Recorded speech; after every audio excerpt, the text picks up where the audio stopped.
이 시간 우리 금요 성서정과 말씀 같이 나누도록 하겠습니다. 우리 창세기 말씀과 빌립보서 말씀을 가지고 우리 함께 말씀을 같이 묵상하겠습니다.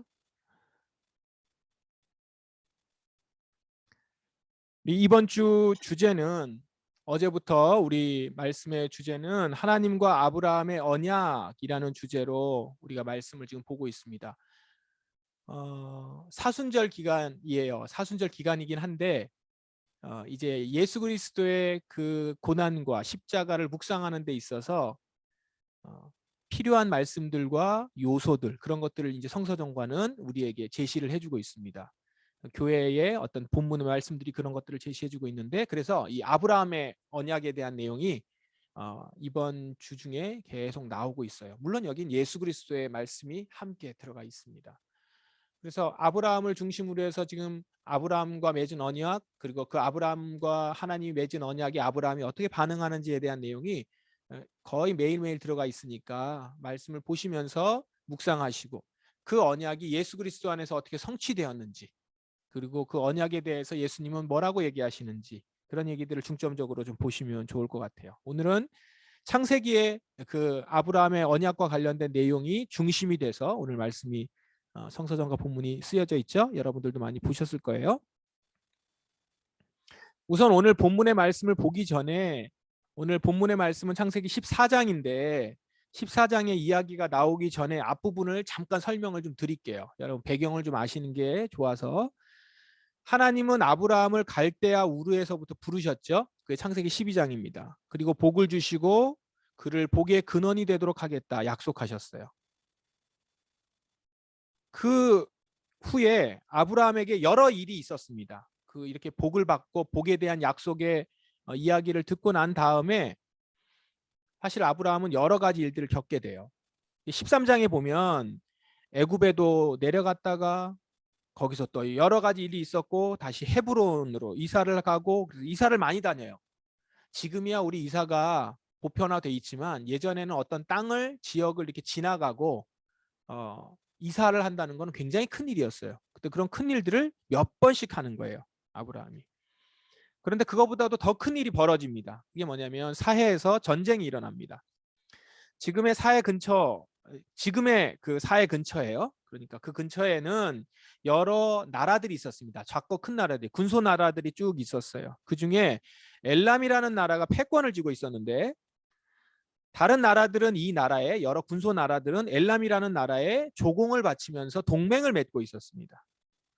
그런데 이제 그 나라들 중에서 5개 나라가 그러니까 나라가 굉장히 많았죠. 한 9개, 10개 정도 되는 것 같아요. 그 나라 중에서 5개 나라가 동맹을 깬 거예요. 나 더 이상 엘람에게 조공 바칠 수 없다. 우리끼리 잘 살아보자. 이제 이렇게 한 거죠.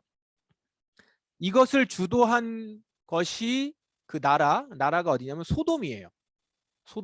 소돔성에서 이것을 주도합니다. 이렇게 그 엘람에서 벗어나자라고 동맹을 깨고 나간 것을 주도한 게 소돔성인데 그걸 또 엘람의 왕이 가만히 있겠어요? 엘람의 왕이 나머지 동맹국들을 중심으로 해서 이 배신한 5나라를 응징하러 가자라고 하면서 출정을 합니다. 동맹을 깬 5개 나라 그리고 동맹국 4개 나라 4개 나라밖에 아닌데도 훨씬 강력했던 것 같아요. 왜냐하면 이 엘람이 큰 나라니까. 그래서 대규모 전쟁이 벌어지게 됩니다. 그 지중해 지역에서 작은 나라들끼리 이렇게 연합을 해서 마치 그 지중해 지역에 작은 세계대전이 벌어진 거죠. 큰 전쟁이 일어납니다. 그런데 동맹국이 확실히 세긴 센 것 같아요.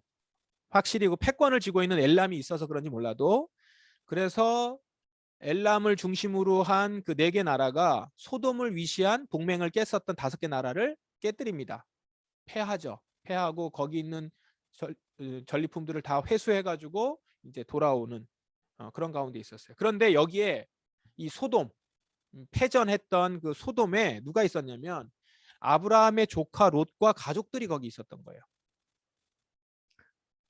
그 롯하고 가족들도 이제 그 이 엘람의 동맹국에게 잡혀서 이제 포로로 끌려가는 겁니다. 소돔에 이사를 갔는데 소돔이 패하면서 거기서부터 포로로 잡혀서 끌려가게 된 거죠. 이 소식을 아브라함이 듣습니다. 그래서 아브라함이 집에서 되어진 사람들 318명을 데리고 300명이 넘는 사병들이 있었던 거예요. 그 하나의 아브라함이 이미 부족이죠. 큰 부족을 이루고 있었는데 아브라함이 훈련되어진 318명을 데리고 가서 롯과 가족들을 이제 밤중에 이렇게 게릴라로 가서 끄집어냅니다. 구해 옵니다. 구하면서 그 동맹국의 그 엘람 왕과 거기에 무리들을 깨뜨려요.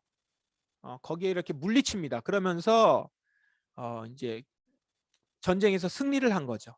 그래서 아브라함이 롯과 가족들만 빼온 것이 아니라 거기 있는 여러 전리품들을 다시 회수를 해서 오는 거죠. 근데 이게 다 어디서 뺏어간 거예요? 빼앗아 간 겁니까? 소돔에서 빼앗아 간 것들이죠. 그것들을 다시 가지고 회수해 가지고 오고 있는 중인 거예요. 그러니까 소돔하고 나머지 나라에서는 자기네들이 졌는 줄 알았는데 어디서 아브라함이 와가지고 전쟁을 해가지고 그 돌아가고 있었던 자들을 깨뜨리고 다시 회수해 오는 또 하나의 역전이 일어난 거죠. 이게 얼마나 멋집니까? 이 소돔 쪽 입장에서 볼 땐. 그래서 이제 아브라함이 이렇게 승전보를 울리면서 승리한 사람으로 돌아오고 있었죠. 근데 이 돌아오는 길에 두 왕을 만납니다. 두 왕이 이 아브라함을 맞이해요. 한 명은 소돔 왕. 소돔 왕 그렇겠죠? 자기네들 물건을 다 회수해서 돌아오고 있으니까. 게다가 거기에 있었던 롯과 가족들을 같이 다 데리고 오고 있으니까 소돔 왕 그리고 롯과 가족들만 데리고 온 것이 아니라 그 소돔에 있었던 사람들을 이제 포로로 잡혀갔다는 사람들을 다 데리고 온 거거든요. 그러니까 소돔 왕이 나오는 것은 당연하겠죠. 그리고 또 누가 나왔냐면 살렘 왕이 나와요. 여기 살렘 왕에게는 이름이 있습니다. 멜기세덱이라고 하는 살렘 왕. 그러니까 살렘이라고 하는 지역이죠. 살렘이라고 하는 지역의 왕 멜기세덱. 소돔의 왕. 이렇게 두 왕이 나왔어요. 두 왕 모두 아브라함이 승리를 한 것에 대한 공을 높이 평가합니다. 그러면서 왕으로서 아브라함을 이제 축복을 해요. 그 얘기가 이제 앞에 있습니다. 자, 여기서부터가 이제 오늘 성서전과 본문이에요. 성서전과 본문이 소돔 왕과 살렘 왕이 전쟁에서 이기고 돌아오는 아브라함을 만나서 각각 이게 축복하는 내용입니다. 그런데 여기에 보시면 여러분들이 오늘 성서전과 말씀을 보셨으면 아실 텐데 아브라함은 살렘 왕 멜기세덱의 축복은 받아들여요. 그리고 소돔 왕의 호의와 축복은 거절합니다. 자, 그러면 아브라함이 왜 이렇게 행동을 했을까요? 왜 소돔 왕의 축복은 받아들이지 않고 살렘 왕 멜기세덱의 축복은 받아들였을까? 오늘 이 부분을 좀 생각해 봅시다. 먼저 살렘 왕이 아브라함에게 나와요. 여기서 살렘 왕 멜기세덱이 나오는데 이 학자들은 이 살렘이 아마도 예루살렘을 말하는 것 아니겠는가 추측해요. 예루살렘일 것이다 라고 봐요. 이름 비슷하죠? 이 왕에 대해서 18절에 뭐라고 나오냐면 하나님의 제사장이다 라고 설명해요.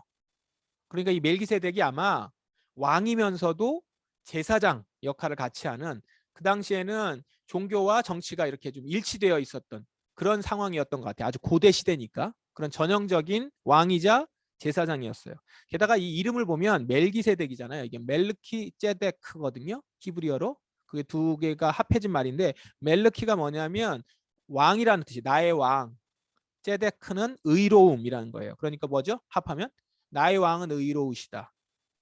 이 표현 자체가 누굽니까? 의로우신 왕. 자기를 얘기하는 걸까요? 아니에요. 나의 왕이잖아요. 멜기세덱이 자기가 얘기할 때 나의 왕은 의로우시다. 그러니까 제사장인 거예요. 하나님의 제사장. 그래서 여기 표현이 멜기세덱은 하나님의 제사장이다라고 설명이 나와요. 그렇게 이제 이 사람의 정체를 왕의 정체를 얘기를 합니다. 그걸로 봐서는 아마도 이 멜기세덱은 하나님의 뜻대로 성을 다스리면서 하나님께 예배를 했던 사람이다라는 것이 우리가 추측할 수 있죠. 그도 그럴 것이 살렘 왕이 아브라함을 이렇게 축복합니다. 가장 높으신 하나님, 하늘과 땅을 지으신 하나님께서 아브라함에게 복을 주시기를 당신의 원수를 그대 손에 넘겨주신 가장 높으신 하나님을 찬양합니다. 이렇게 얘기해요. 멜기세덱이 아브라함을 축복하면서 당신의 원수를 당신의 손에 넘겨주신 가장 높으신 하나님을 찬양합니다. 이렇게 얘기를 해요. 그러니까 살렘 왕은 아브라함의 승리가 누구의 공이라는 거예요? 하나님의 공이라는 거예요. 하나님이 그렇게 붙여주셨고 그래서 하나님이 이기게 해주신 거라는 거죠. 하나님께 영광을 돌리죠. 자, 이거를 축복을 받으면서 아브라함이 어떻게 행동해요? 어떻게 행동합니까? 이렇게 나와요. 아브라함은 멜기세덱에게 가지고 있었던 것 중에서 10분의 1을 드렸대요. 자기의 소유의 10분의 1을 드린 거예요. 10분의 1, 11조잖아요. 이렇게 11조를 주는 행위는 일반적으로는 그 당시에 자신을 대신해서 이 사람이 제사장이다라고 여겼을 때 하는 행동이에요. 10분의 1을 줄이는 거는 이렇게 제사장이다라고 하는 것. 그리고 지금 멜기세덱이 축복하는 내용에 대해서 동의하는 거죠. 네, 맞습니다. 당신이 말한 대로입니다. 당신은 나의 제사장입니다. 그러니까 그 제사장에 맞게 11조를 주는 거죠. 그러니까 아브라함이 지금 멜기세덱의 축복을 받아들이면서 맞습니다. 원수의 손에서 나를 이기게 해주시고 원수를 나의 손에 넘겨주신 분은 가장 높으신 하나님이십니다. 이걸 고백한 거예요. 이거 얼마나 멋져요?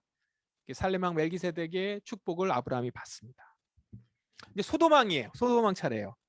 소돔왕은 더 강력했을 왕이에요. 왜냐하면 그 동맹에서부터 끊고 나올 때 있어서 주도했던 왕이거든요. 그러니까 아주 강력한 왕이기도 하죠. 이 소돔왕도 아브라함에게 호의를 베풉니다. 진심일 거예요.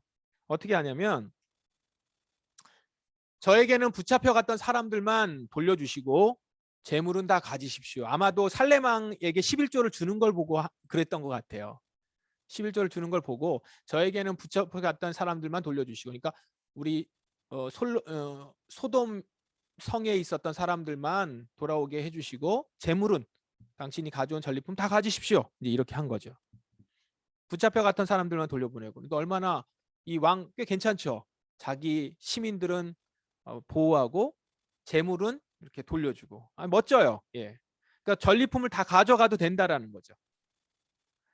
자, 그럼 이 전리품이 원래 다 소돔 소유인데 소돔 소유 거였는데 이제 소돔 소유가 아니라 이제 아브라함께 돼요. 지금도 그렇지만 한 사람이 갑자기 부자가 될 수 있는 방법, 어떤 나라가 갑자기 부자가 될 수 있는 방법은 거의 이거밖에 없어요. 뭐요? 전쟁에서 승리하거나 전쟁하는데 옆에 있다가 군수물자 팔아서 부자가 되는 경우. 대부분 나라가 그렇고요. 그거는 고대 시대부터 계속 그랬던 것 같아요. 그리고 한 사람이 정말 크게 부자가 될 때는 이런 전쟁에 나가서 승리하고 전리품을 받는 거. 공을 세워서. 이런 거였어요. 근데 지금 딱 아브라함이 그 기회를 잡은 거잖아요. 그것도 엄청난 기회를 잡은 거예요. 가지고 있었던 거 모든 걸 다 일부만 받은 것이 아니라 싹 다 받는다. 큰 부자가 될 수 있었던 거였습니다. 그런데 여기서 보셔야 돼요. 아브라함의 반응이 조금 전에 살렘 왕에게 축복을 받고서 받았었던 반응하고는 전혀 다릅니다. 어떻게 하냐면 나는 당신의 것은 아무것도 가지지 않겠습니다. 나는 실오라기 하나도 신발끈 하나도 가지지 않겠습니다. 제가 너무 강조하느라고 2번을 썼네요. 나는 실오라기 하나도 신발끈 하나도 가지지 않겠습니다. 이렇게 얘기를 한 거예요. 자, 이걸 보면 제가 지금 얘기를 좀 자세하게 했잖아요. 왜 그러냐면 이 말을 잘 들어보시라는 거예요. 23절의 얘기를 잘 보면 앞에 얘기를 잘 들어보고서 보시면 언뜻 보기에는 아브라함이 좀 예민하게 반응하는 것 같아요. 난 당신 것은 아무것도 갖지 않겠습니다. 실오라기 하나 신발끈 하나로 가지지 않겠습니다. 이렇게 얘기해요. 이게 왜 그럴까? 소도망하고 감정이 안 좋나? 이럴 수 있는 거잖아요. 소도망이 어떤 다른 제안을 한 것도 아니에요. 전리품 그냥 다 가져가라고 한 거예요. 그 시민들만 돌려주고 붙잡혀갔던 사람들만 돌려주고 전리품 다 가져가라고 한 거예요. 그런데 아브라함이 왜 그러면 이 소도망의 이 호의를 이런 호의를 거절했을까요? 이걸 이렇게 생각해 볼 수 있습니다. 소돔왕은요 몇몇 나라를 선동해서 지금 반역을 일으켰어요. 그랬다 패배했잖아요. 그러니까 지금 5개 동맹국에서부터 끊어져서 나오는 사람 그 나라들의 어떻게 보면 주동하는 나라의 리더로서 이제 딱 선 건데 졌단 말이에요. 전쟁에. 자존심 상했죠. 체면 구겨진 상황이에요. 자, 이 자존심을 이제 회복해야 되는데 마침 아브라함이 그 전에 있었던 왕 엘람 왕들을 깨고 거기서부터 전리품들을 다시 회수해서 돌아오니까 이게 이제 자존심을 회복할 수 있는 그런 기회가 온 거예요. 어떻게 된 거죠? 아브라함이 자신을 대신해서 나가서 싸운 걸로 얘기할 수 있는 거죠.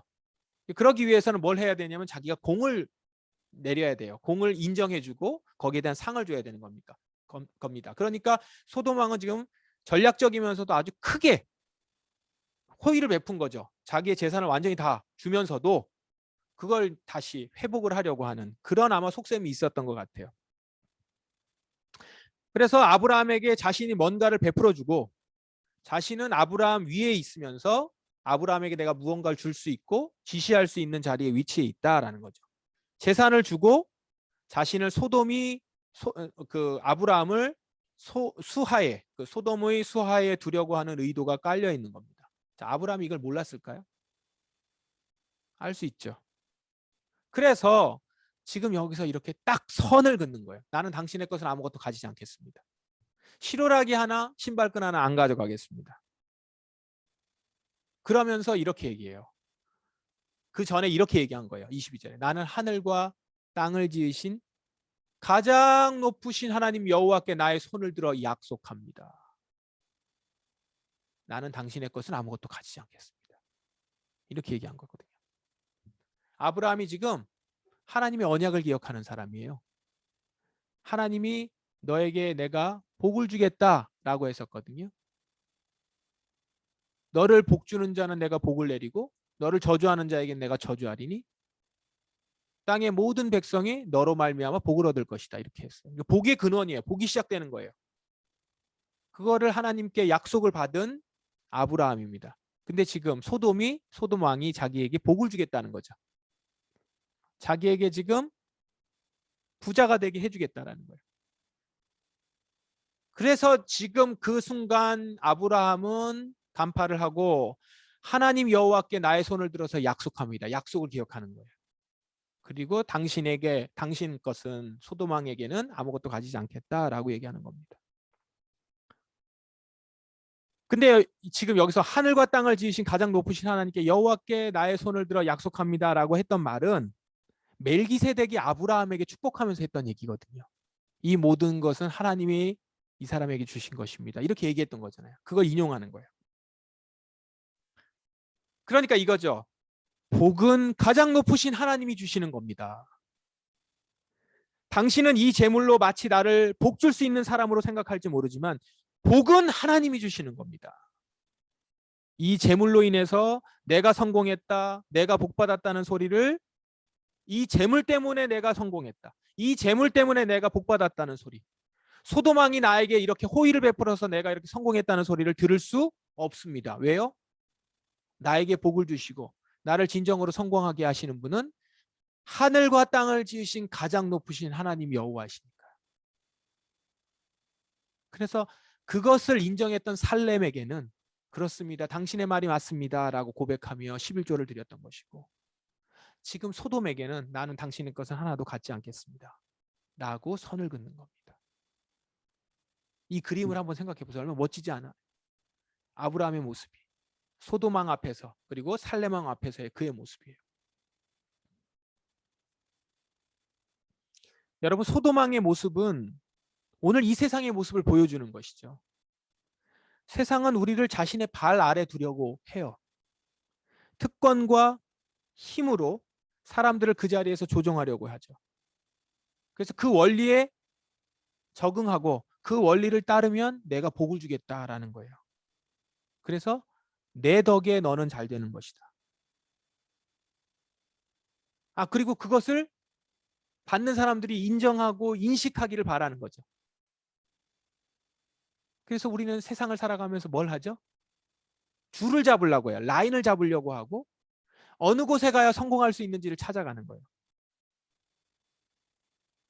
왜 강남에 사람들이 몰리죠? 왜 거기에 초등학생 아이들 자녀들이 있는 집안들이 글로 가서 다 모이죠? 왜요? 거기에 성공이 있다고 보기 때문에. 거기서부터 공부해서 아이가 차곡차곡 커가야지만 이 아이가 나중에 성공할 수 있는 길로 가는 그런 라인들이 연결이 되기 때문에 거기에 정보가 있고 거기에 세상에서 성공할 수 있는 원리가 있다는 거예요. 근데 보세요. 이게 뭐예요? 우리가 지난주에도 봤던 바로 사단의 시험 아닙니까? 돌을 떡덩이가 되게 해서 먹으라. 하늘과 땅 이 모든 것을 내가 가지고 있으니 나에게 경배하면 내가 이 모든 것을 너에게 줄 것이다. 사단의 시험 아닙니까? 사실 아브라함은 지금 소돔왕의 제안을 거절했잖아요. 이 거절한 만큼 손해를 본 거죠. 이건 정신이 세상 사람들이 볼 때는 온전하지 못한 거예요. 이거 정신 나갔죠. 지금 이 기회를 놓친단 말이에요. 자기가 떳떳이 받을 수 있는데 라고 생각할 수 있는 거잖아요. 소돔왕이 주는 전리품만 가지고 돌아가면 이전보다 더 큰 부자가 될 수 있었던 거예요. 산술적으로 그렇다는 거예요. 더 많이 가질 수 있고. 그런데 아브라함은 뭘 아는 거죠? 내가 그렇게 소돔왕에게 고개를 숙이고 소돔왕의 말대로 내가 그것을 받는다면 그 순간 더 이상 그는 하나님의 사람이 아닌 것입니다. 하나님의 약속은 버려지는 거예요. 하나님의 약속은 인정되지 않는 거예요. 바로 전에 살렘왕에게 11조를 드렸죠. 그것이 거짓이 돼버리는 거죠. 그렇죠? 하늘의 복은 하나님이 이 공을 주셨고 하나님이 나에게 전쟁을 이기게 해주셨고 하나님이 나를 승리를 주셨습니다. 고백을 했어요. 그리고서 돌아왔는데 소돔왕이 나에게 이런 전리품을 다 줘요. 그럼 뭡니까? 앞에서는 하나님이 나한테 주셨다고 얘기해놓고 옆에 가서는 소돔왕이 주는 거 받는 거예요. 이거 어떻게 좀 보이세요, 여러분? 어떤 사람들이 그림이 연상되세요? 교회 와서는 하나님께 11조를 드리고 하나님이 다 하시는 것입니다. 고백해요. 그리고 예배를 드리고 돌아가는 순간 세상에서는 세상의 원리에 따라서 돈이 있는 곳이라면 권력이 있는 곳이라면 나를 잘되게 해주고 나의 가족을 편안하게 해줄 수 있는 곳이라면 달려가요. 세상에서 말하는 성공의 원리들과 타협하고 그러면서 나는 지금보다 더 많은 돈을 벌 수 있고 성공할 수 있고 이런 것들이 이제 우리 눈에 보인단 말이에요.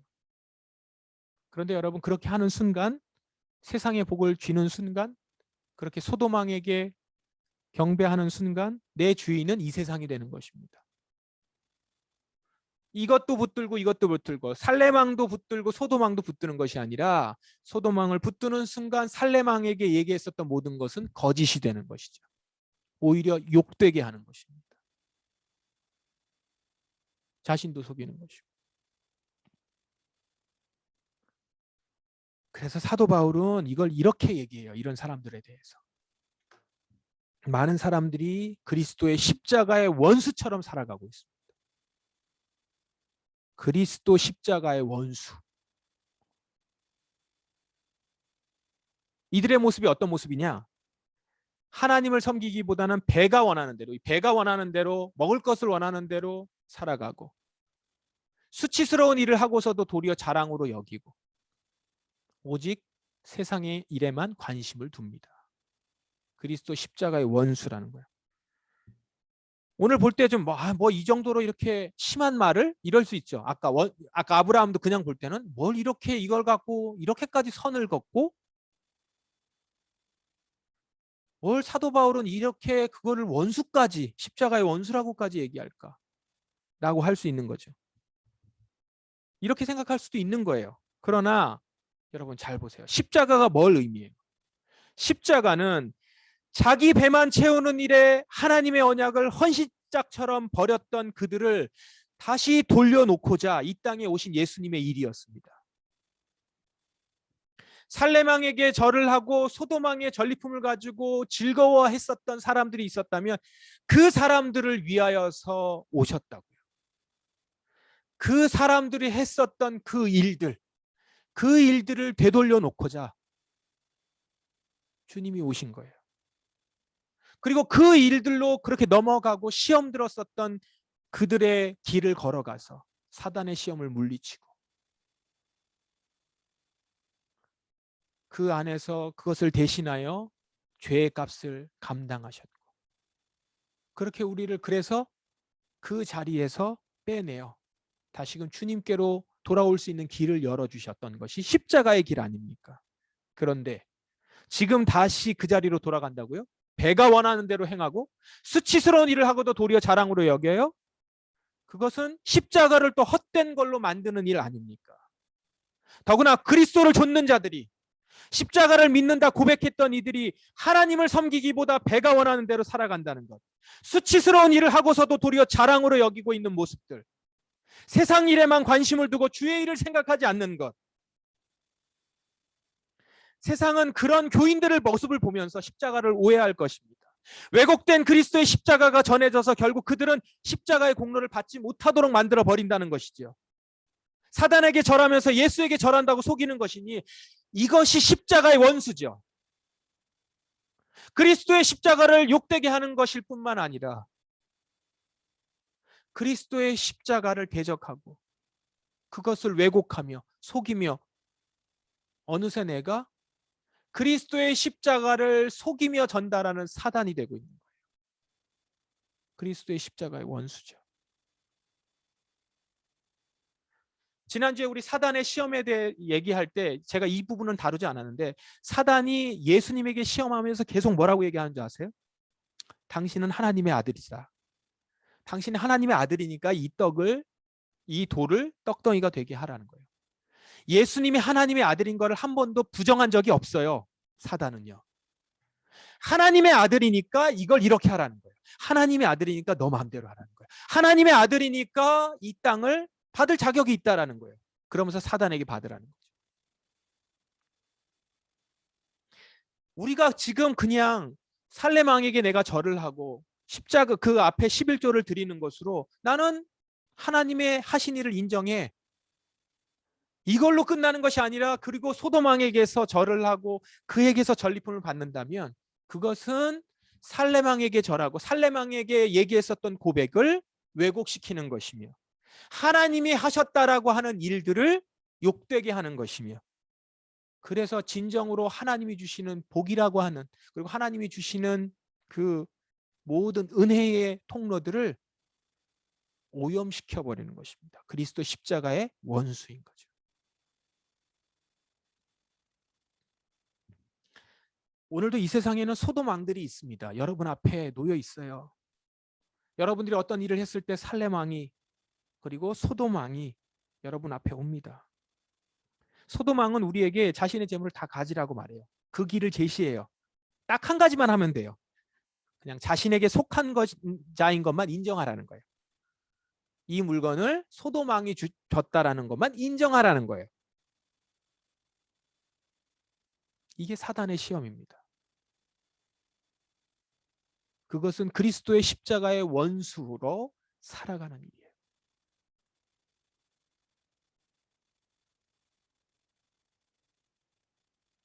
여러분, 하나님을 섬기고 따라가는 거에 있어서는 그렇게 흐지부지 중간에서 이렇게 해도 되고 저렇게 해도 되는 것은 없습니다.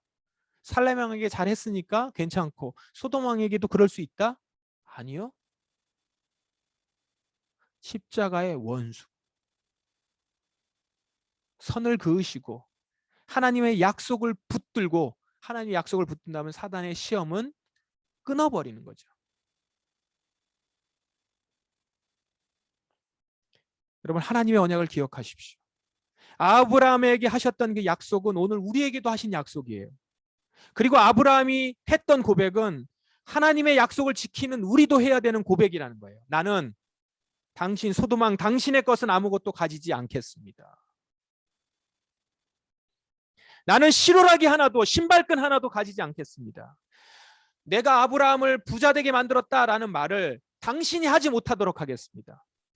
세상이 교회를 향하여서 내가 너희들을 배부르게 해줬다, 내가 너를 부유하게 해줬다 라고 하도록 말하지 못하도록 하겠습니다. 그래서 나는 당신이 이 세상이 얘기하는 것들, 세상이 주겠다고 하는 것은 시로라기 하나도 신발끈 하나도 갖지 않겠습니다. 그 고백으로 결단하며 돌아서야 된다는 것이죠. 그래서 소돔왕을 만나고 돌아가는 아브라함을 한번 상상해 보세요. 성경에는 없지만 어떻게 했을까요? 자신이 목숨을 걸고 싸워서 데리고 나왔던 사람들, 소돔 왕에게 이렇게 가도록 하고 또 가지고 있었던 전리품 다 내어놓겠죠. 그 자리에 다 놓고 그리고서 자식과 같이 왔었던 부하들과 돌아가는 모습이에요. 그 모습이 어떨까요? 진정한 승리를 가진 자, 하나님의 약속을 가진 자의 모습이죠. 지금 당장은 무겁게 들고 있었던 전리품들, 황금과 여러 가지 재산과 금빛 나는 외투와 이런 것들은 없을지 몰라요. 그러나 그에게는 약속이 있어요. 하나님의 약속을 붙들고 있고. 그래서 빌립보서에는 이렇게 얘기해요. 우리의 시민권은 하늘에 있습니다. 우리 구주 예수 그리스도께서 하늘로부터 다시 오시는 날을 우리는 기다립니다. 사도 바울은 이것을 보라는 거예요. 지금 세상적으로 봤을 때 내가 아무것도 없는 것처럼 보이지만 지금 너의 손에 시민권이 주어져 있어. 하늘에 있는 시민권. 그래서 우리는 하늘로부터 다시 그리스도께서 오시는 날을 기다리는 거야. 그래서 마냥 이 땅을 벗어나기 위해서 기다리는 것이 아니라 시민권이 하늘에 있기 때문에 우리의 전리품은 하늘에 있기 때문에 기다린다는 것이죠. 사랑하는 우리 성도 여러분, 우리는 배가 원하는 대로 살아가는 자들이 아닙니다. 수치스러운 일을 자랑스럽게 여기는 자들이 아닙니다. 세상에 살지만 세상 일에만 관심을 두는 자들이 아닙니다. 하늘의 시민권을 가진 자, 주의 오시는 날을 기다리는 자, 그러면서도 이 땅에 주의 다스림이 있기를 소망하며 하나님 나라의 의로움과 평화를 증거하고 선포하는 자입니다. 세상의 권력에, 세상이 주는 혜택에 우리의 하나님 앞에서의 약속을 저버리는 자가 아닙니다. 우리는 그런 자들이 아니에요. 우리의 시민권은 하늘에 있어요. 그리스도 십자가의 원수처럼 살아가지 않습니다. 저와 여러분은 그런 자들이에요. 여러분, 이 축복의 자리를 놓치지 않는 사람들이 되길 바랍니다. 여러분, 하늘에 속한 자들로 하나님의 말씀과 언약을 붙들고 살아가십시오. 지금 이 순간 이 자리에서 여러분 그 결심하고 결단할 때 여러분 손에 당장 쥐어지는 것이 없을지 모르겠습니다. 아니, 없을 거예요. 그럴 겁니다. 세상의 것들, 그것이 내가 거기에 더 신경을 쓰고 그리고 그 가운데서 주겠다고 하는 일들에 나아가며 나의 약속과 하나님께 받은 약속을 내가 잠시 묻어두고 잠시 그거를 내 기억에서 지우고 나아가는 순간 여러분들은 거기서 얻을 수 있는 것은 있을지 모르지만 여러분 손에 하늘의 시민권은 없습니다. 오히려 그리스도 십자가의 원수가 되는 것이죠. 우리는 하늘의 시민권을 붙들고 살레망에게 고백하며 하나님의 약속을 붙들고 살아가는 자들입니다. 이 약속을 붙들고 살아가는 당당함을 갖고 이 세상을 향하여서 당당히 외칠 수 있는 자. 당신이 나에게 복을 줬다 말하도록 만들지 않겠습니다. 세상이 나를 성공하게 했다라고 말하지 못하도록 하겠습니다. 저는 하나님으로부터 하나님의 복을 주시고 그 복을 받아 누리는 자. 그래서 세상이 바라볼 때 가난하게 얘기하더라도 나는 하늘의 복을 갖고 있는 자로 살아가겠습니다. 그렇게 고백을 하며 살아가는 자들이 우리입니다. 오늘 이 모습으로 아브라함의 언약, 오늘 예수 그리스도께서 회복하신 언약을 붙드시는 저와 여러분 되길 바랍니다. 그렇게 기도하며 교회다움을 온전히 붙들고 교회다움을 회복하는 우리 한 명 한 명 성도들이 되시기를 주의 이름으로 축원합니다. 함께 기도하겠습니다. 말씀을 의지하면서 기도하십시다. 여러분, 아브라함이 살레망에게 고백했듯이 그렇게 여러분들 기도하십시다. 주님, 당신께서 나에게 복을 주셨습니다. 가장 높으신 하나님에게 복을 받는 자입니다. 하늘과 땅을 지으신 하나님께서 나에게 복을 주시기를, 당신의 원수를 나의 손에 넘겨주신 가장 높으신 하나님을 찬양합니다. 이렇게 고백하며 나아가십시다. 또한 소돔 왕을 향하여서, 여러분 앞에 놓여 있는 소돔 왕을 향하여서 이렇게 선언하십시다. 나는 당신의 것은 아무것도 가지지 않겠습니다. 시로라기 하나도 신발끈 하나도 가지지 않겠습니다. 나는 하늘과 땅을 지으신 가장 높으신 하나님 여호와께 나의 손을 들어 약속합니다. 이렇게 고백하며 이 세상을 향하여선 선언하며 하나님께는 온전히 나의 신앙을 고백하며 나아가는 이 시간 되길 바랍니다. 다 같이 동성으로 기도하겠습니다.